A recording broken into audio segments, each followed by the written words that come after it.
Welcome! My name is Pablo Restrepo, and my mission is to help you become a better negotiator.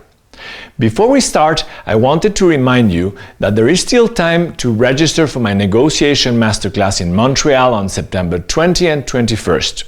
Registration is also now open for my negotiation masterclass in Tokyo, October 18 and 19. If you want to get more of what you deserve, join me. Now on to our topic for the day, mapping the actors, part 2. As we mentioned in the last video, there are 3 types of actors in negotiation: decision makers, influencers, and implementers. Identifying all the actors is an important step to making a good deal. Once you have your list of decision makers, influencers, and implementers, go back through and place each person on a trust agreement chart. I will use a short animation to show you how it's done. This model is very simple. On the vertical axis, you are measuring the level of trust between you and the other actor. On the horizontal axis, you are measuring the level of agreement they have with your desired outcome. There are 4 quadrants, as you can see. We will start with the allies, those actors with whom you have a high level of trust and a high level of agreement are called allies.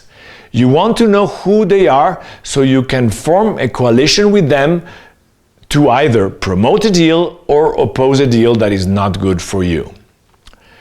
The opposite of an ally is an adversary. Those actors with whom you have a low level of trust and a low level of agreement are called adversaries.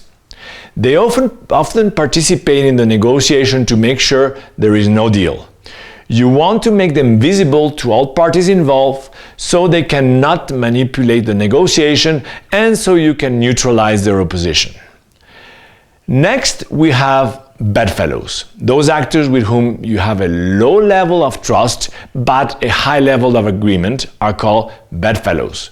They want the same thing you want, but you do not have a good relationship with them. With bedfellows, work on building trust so you can turn them into allies. Now let's move on to opponents. Those actors with whom you have a high level of trust but a low level of agreement are called opponents. You want to leverage the good relationship you have with them to work on finding mutually beneficial options and turn them into allies. Finally, you have what we call the undecided.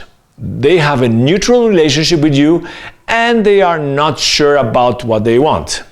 You want to work on them early on to turn them into allies. If not, you run the risk of giving time to the adversaries or opponents to partner with them and form an opposing coalition.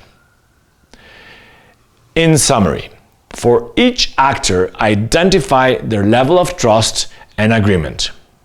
Allies, high level of trust and high level of agreement. Adversaries, low level of trust and low level of agreement. Bedfellows, low level of trust but a high level of agreement. Opponents, high level of trust and low level of agreement. Undecided, neutral relationship and are not sure what they want. The goal is to turn as many actors into allies as possible by building trust where necessary and agreement where necessary. Until next time, happy negotiations!